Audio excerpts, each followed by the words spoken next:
In this lesson, we're going to focus on how to apply probability scales from 0 to 1.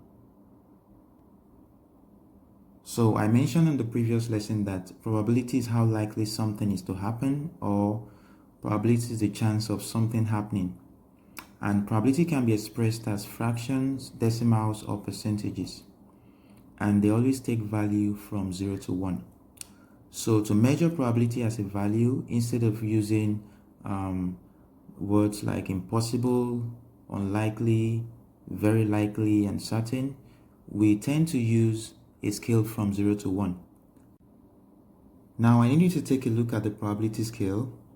Instead of using words, we decide to use a scale from 0 to 1, because I mentioned earlier that they always take value from 0 to 1. So 0 represents impossible, while 1 represents certain. So if something has a 0 chance of happening, then it's impossible. It therefore means that the probability is 0. But if something has a 100% chance of happening, then it is certain. In this case, the probability equals 1. So here's an illustration to explain that. Rolling a 14 on a die is impossible because a die is numbered from 1 to 6. So the probability that you will get a 14 on a die is impossible. Therefore, it means that the probability is 0. On the other hand, the probability that the sun will rise tomorrow is certain. It's 100%. So in this case, the probability equals 1. Then if you check the even chance, the probability that when you flip a coin or when you toss a coin, you get a head or a tail is 50-50. You either get a head or you get a tail. So that's an even chance, and that is 1 over 2.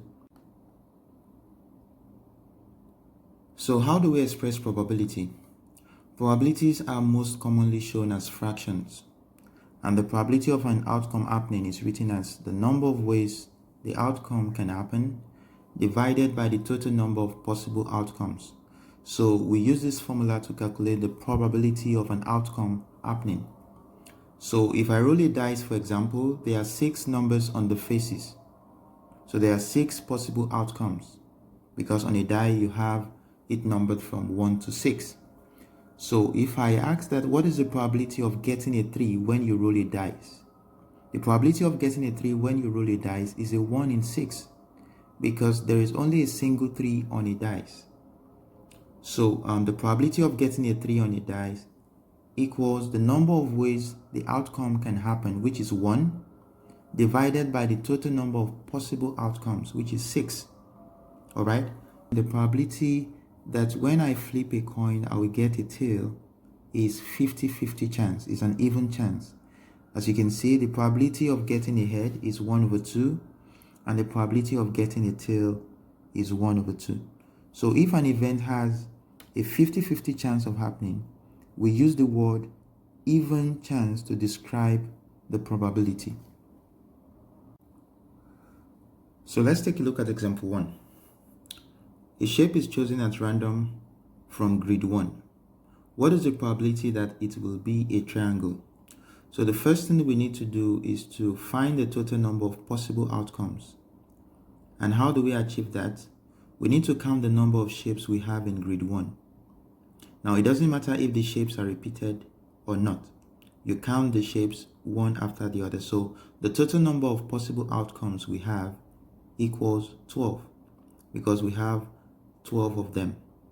So the probability that it will be a triangle is simply the number of ways the outcome can happen.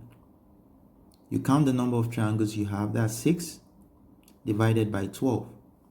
So the probability that it will be a triangle equals 6 divided by 12, which will give you 1 over 2 when simplified.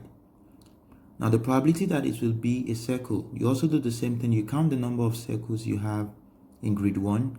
We have 2 circles in grid 1, that's 2 divided by 12. Now 2 is the number of ways the outcome can happen, and 12 is the total number of possible outcomes. So when you simplify, you get 1 over 6. Also, the probability that it will be a square, you count the number of squares you have, That's 3 divided by 12, which is the total number of possible outcomes. And that will give you 1 over 4 when you simplify. And finally, the probability that it will be a kite.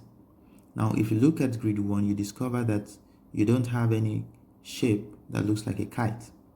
And I mentioned earlier that if something has a 0 chance of happening, then it means it's impossible. Therefore, the probability equals 0. Example 2. In a bag, there are 4 red sweets, 6 blue sweets, and 10 green sweets. Calculate the probability that it is red. So the first thing you need to do is to take the sum of all the sweets you're given. That is 4 plus 6 plus 10.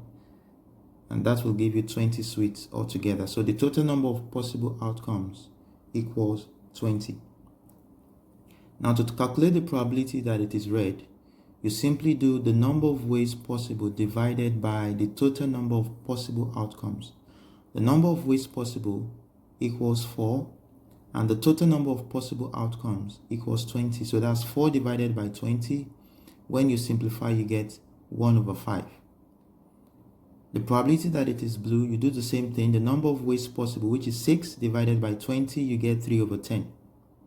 The probability that it is green, you do 10 divided by 20. When you simplify, you get 1 over 2.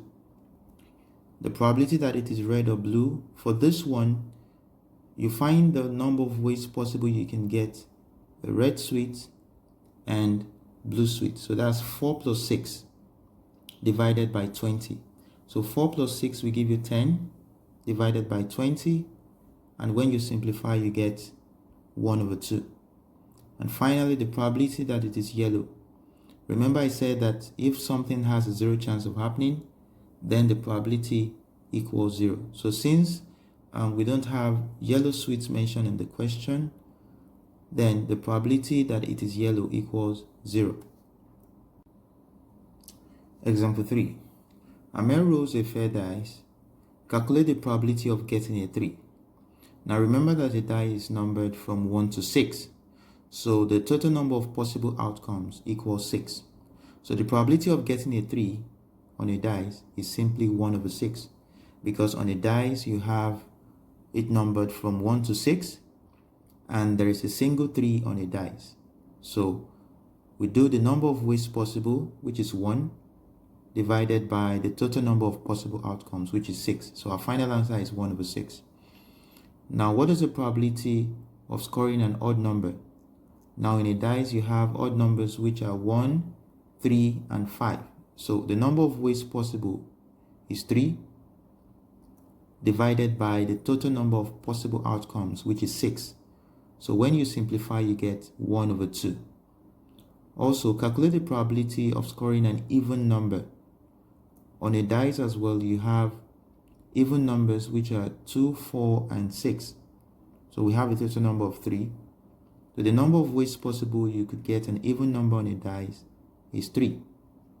3 divided by the total number of possible outcomes. That's 3 divided by 6. And when you simplify, you get 1 over 2. And finally, what is the probability of scoring a 3 or a 4?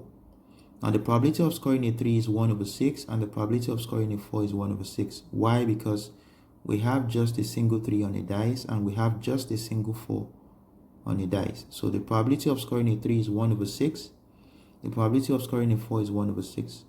When you add together, you have 2 over 6. And when you simplify, you get 1 over 3. So to find the probability of an equally likely outcome, you simply need to do the number of ways possible divided by the total number of possible outcomes. Thank you for listening.